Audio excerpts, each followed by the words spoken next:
Hello mga bebs! At ito nga ang kaganapan kahapon ng umaga. Time check, 5 o'clock in the morning. Iniisip ko na yung aking gagawin.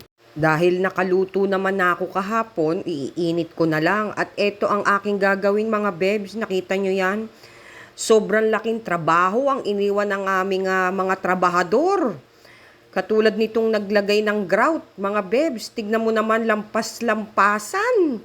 Siguro yung past life nung aming trabahador na naglagay nitong grout na ito ay dati siyang Eskimo na gumagawa ng mga iglo na bahay na panay pahid lang ng kamay, walang sukat-sukat mga bebs, walang tansya-tansya, basta ipapahid lang niya. At tignan mo naman yan mga bebs, ang hirap kutkutin, nanigas na siya. Dapat yung trabahador ko na yon na naglagay ng grout na ito, dapat yun sa dermatology na nagtatrabaho, yung mga eye esthetician. Paano ba naman? Para siyang nagpi-facial mask, lalo na yung mga, di ba, yung mga naglilinis ng mukha natin na nagpapahid ng cream sa mukha. Sige lang ang pahid. Wapakil siya. Kasi dati yung mga naglalagay naman dito ng tile sa amin ay hindi ganyan. Gumagamit siya ng espongha para pagka punas niya nung grout doon sa sisiksikan niya, sabay punas agad yon. Hindi yun na pinatatagal. Sa kanya pinahid niya mga bebs. Akala niya tinapay yung tiles. Naglagay siya ng ladies spread. Kaya ang siste, napakasakit ng kamay ko mga bebs, namamanhid pati braso ko. Dahil sa kakukutkot niyan, dahil napakaraming mga lagpas-lagpasan mga bebs. Nagpagawa ka nga para luminis, hindi ka nagpagawa para lalong dumumi. Lalo na yung iniwan nilang kalat dito mga bebs. Diyos ko, parang akala mo mga may project sila sa Calax. Ay talagang ang simento kalat-kalat, pahid dito sa pader, pahid doon sa aking pinto. Tapos labas-pasok, meron pang simento yung paa. Yun okay lang mga bebs, kaya lang talagang wala silang ingat. Kaya ako kada daan nila panay walis naman ako dahil ayoko ngang kumalat pa. Lalo na doon sa loob ng bahay.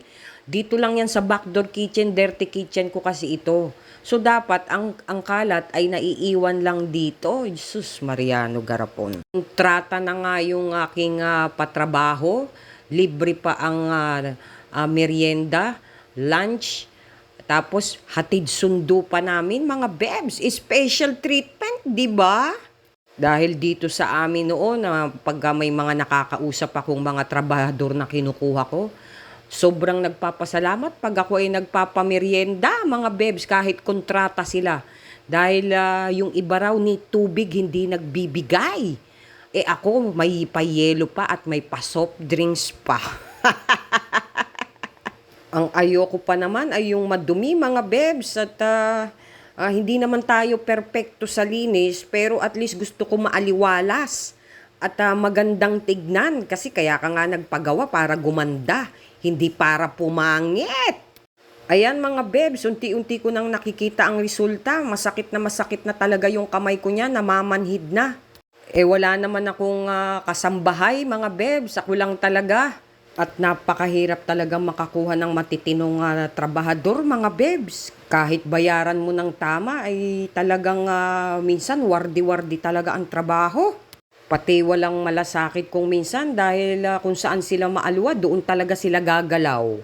So ayan mga bebs, nakikita ko na ang ganda at liwanag at hindi na ganong nakakadumi.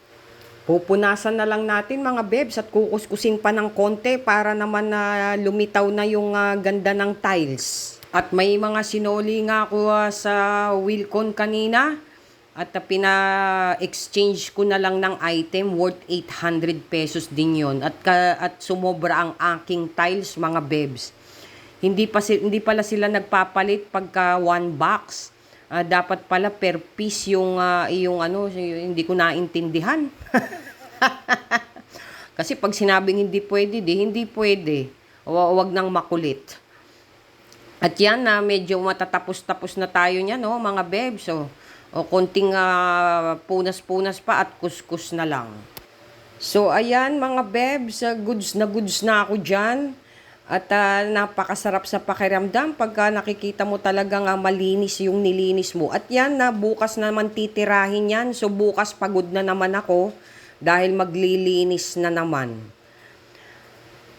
Pero in fairness, napakaganda talaga mga bebs. I'm satisfied, I'm fulfilled. Kaya ayan na magkape tayo muna at sobrang nahilo ko doon na sa pagkakatitig doon sa grout na nilinis ko. Nakakaduling mga bebs. Lalo na pag malabo ang mata mo sa malapitan. So yun lang mga bebs, mapagpalang umaga sa inyong lahat at sumainyo ang kapayapaan at ang biyaya ng Diyos. Good vibes. Thank you for watching. Mwah, mwah, mwah.